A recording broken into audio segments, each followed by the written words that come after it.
quelques mots, donc on vient faciliter l'accès des produits locaux à la restauration collective, là où il y a un grand nombre de repas qui sont faits par peu de personnes, c'est-à-dire l'équipe de cuisine. On vient les soutenir en fait, notamment avec les parties prenantes. Déjà les producteurs, les transformateurs, pour qu'ils puissent approvisionner ces cantines. Maintenant, les produits locaux, encore faut-il que les enfants les acceptent. Et pour les accepter, il faut qu'on fasse des recettes qui leur plaisent. Et donc c'est pour ça aussi qu'on les intègre dans le projet. Ce sont nos clients, c'est pour eux qu'on fait ça, c'est pour les enfants et leur bien-être alimentaire qu'on a mis cette démarche en place. Le démarrage du projet, en fait, c'est novembre 2014, c'est le meeting cantine responsable.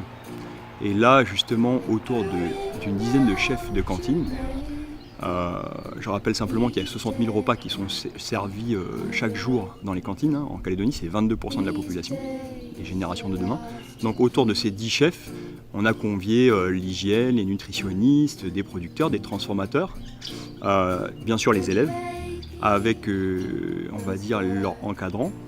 Et on a essayé de voir ensemble comment on pouvait intégrer des produits locaux dans les repas pour le bien-être alimentaire des élèves.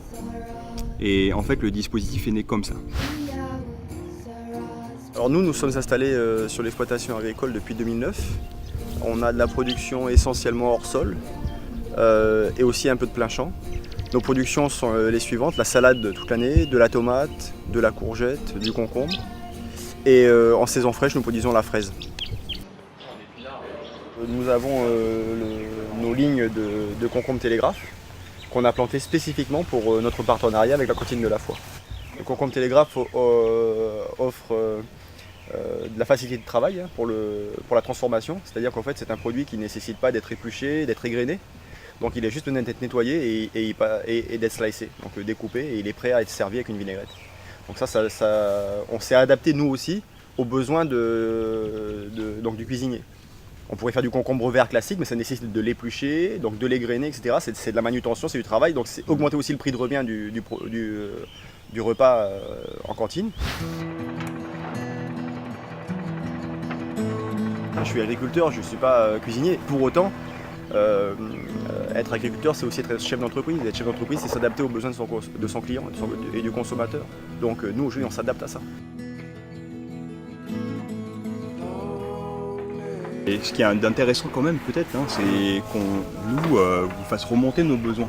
Le chef de cantine, il va dire, ben voilà, je suis ouvert de telle date à telle date, j'ai telle consommation de produits, notamment le concombre, et j'en ai besoin de temps par service. C'est ça. Toi, ça te donne sur ton année un calendrier de production en fait. Je pense que là, c'est ce qu'on a fait. Voilà. Et en l'occurrence, on a planté ces 3 lignes de concombre spécifiquement pour ça.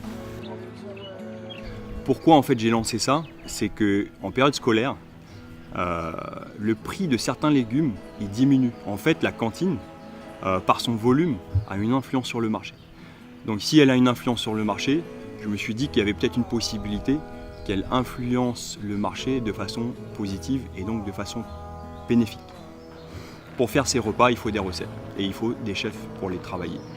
Et si donc on fait des recettes bénéfiques avec l'ensemble des parties prenantes, c'est-à-dire des acteurs du système alimentaire, chaque maillon de la chaîne, on aura plus de chances de pouvoir faire permuter le système alimentaire de quelques degrés. La transformation, ça permet de faciliter l'accès aux produits locaux. Pour la restauration collective des cantines, il faut des produits qui soient prêts à l'emploi. Et donc la transformation en fait, permet d'avoir ces produits qui sont prêts à l'emploi, prêts à être cuisinés en fait. Donc on prend l'exemple de la chouchoute, on l'accueille, on la nettoie, on l'épluche et on la découpe. Ensuite on la met sous vide, ça devient un produit de 4e gamme. Et derrière, si on la cuit, ça devient un produit de 5e gamme. Et ensuite, c'est livré à la restauration collective à la cantine. Et là, le chef en fait a juste un produit qui est facile à consommer et qui correspond à ses attentes. Quand on sert 2000 couverts dans la journée ou voire 18 500 pour certaines cantines, il faut que le travail soit fait en amont. La transformation permet ça. La transformation ici, c'est par rapport à... Il y a plusieurs produits. Il y a le produit en surproduction. Donc les cours du marché tombent trop bas. Donc au lieu de jeter, on les passe à la transformation. C'est pareil, la transformation, il y a soit la commande directe en 4e gamme, ou bien on transforme pour en avoir un petit stock pour des produits qui ne sont pas là toute l'année, donc pour pouvoir étaler la production. Après, il y a aussi le deuxième choix, donc des produits qui ne sont pas présentables sur l'étalage. Donc ces produits-là, voilà, après triage, on les transforme. Et c'est pareil, il y en a pas mal qui vont à la restauration. Voilà ce que Yann dit en fait, c'est que ça part au rebut. Alors que c'est tout à fait mangeable et ça peut être utilisé. Celle-là pareil. Hein. Alors voilà, en fait, elle est un peu abîmée, mais on va enlever ça et utiliser le reste. Et nous, quand on a une problématique, ou eux, quand ils ont une problématique, on essaye de travailler ensemble pour faire avancer le schmilblick pour produire local, quoi. Les tomates, celles-là en jus, voilà, donc elles sont peut-être pas, on appelle ça les légumes gueule cassée. Elles sont peut-être pas belles en apparence, mais à la limite elles sont encore plus goûteuses. Et elles ont pris le soleil. L'objectif, c'est de toujours garder à l'esprit que le plaisir de manger, c'est la première des choses qu'il faut mettre en avant.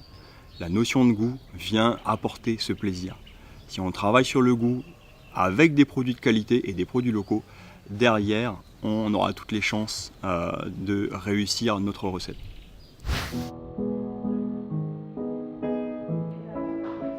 Famille de pêcheurs, famille du coin, depuis longtemps, quoi. Là on est sur Tia, juste à côté de la On est sur Foix. Tia, ouais, c'est ça, un petit quartier à côté de la Foix. Voilà, moi j'ai grandi là, toujours été pêcheur. Donc avec la cantine de la Foix, vous faites quand même pas mal de préparations aussi. Oui, donc la cantine de la Foix, on travaille avec eux depuis l'ouverture du labo, donc à peu près 2010-2011. Et on leur fait du poisson, des filets de poisson, des saucisses de poisson, ouais. Du poisson pané. Là, la fois j'ai goûté, il était très bon. Hein. Voilà. C'est vrai que les enfants ils aiment bien manger le poisson pané. Et ça change, quoi. Et donc la saucisse en fait ça permet aussi de passer tous les morceaux qui sont peut-être moins évidents à couper. Voilà, c'est ça exactement. Voilà. Ouais. En général c'est tous les bas de filet, c'est des morceaux un peu moins nobles pour vendre comme ça, mais ouais. Bon, en saucisse ça passe. Donc la qualité elle est très bonne. Ah mais c'est la même qualité que du poisson normal, hein. On fait du poisson frais, de toute façon quasiment que du thon. Toi, tu as une commande, tu vas à la pêche et puis tu... Ben, le truc c'est que moi je suis souvent, je travaille au labo quand il y a les gens de découpe et je pêche quand il n'y a pas de découpe, quoi. D'accord. Donc voilà. Bon, il y a eu garde-manger là-bas avec les fruits et les légumes et c'est incroyable la fois, il y a tout ce qu'il faut. Il y a tout, ouais. Il y a tout. Voilà, ça part à l'internat pour ce soir. La Calédonie, je pense que c'est un formidable terrain de jeu, si je peux m'exprimer ainsi. C'est une taille où finalement on est tous à proximité les uns des autres. C'est facile de rencontrer les producteurs, d'être en contact avec les associations de parents d'élèves, avec les chefs de cuisine. Finalement, on est tous connectés. On a, avec l'équipe de cuisine, beaucoup privilégié le travail en direct avec les producteurs locaux.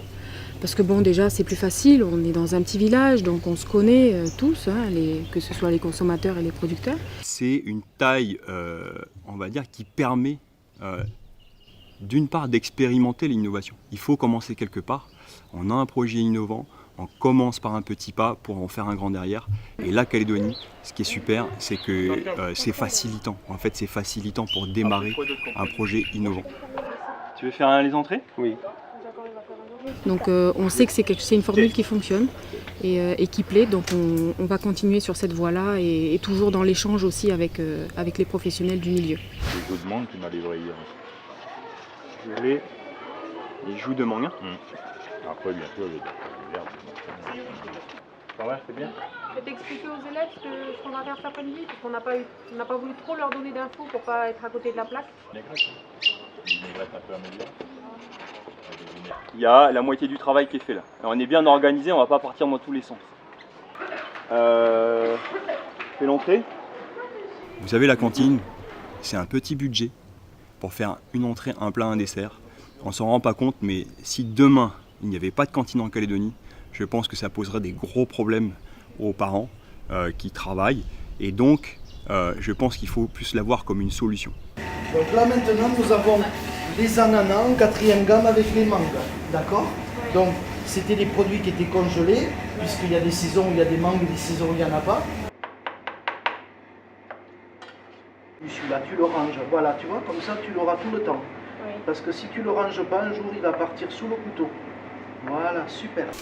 Un atelier, c'est vraiment de se mettre en situation pour pouvoir montrer concrètement comment ça se passe, comment on fait à manger. Le mieux quand on fait à manger avec les enfants, là, avec Thomas, c'est que derrière, ils vont apprécier ce qu'ils vont manger. Si vous voulez donner à manger à un enfant, s'il cuisine avec vous, à ce moment-là, il va plus accepter. C'est pas dit que les produits locaux, ça plaise aux enfants. Les habitudes alimentaires ont changé et donc ils n'ont pas tout le temps l'habitude de manger ça à la maison.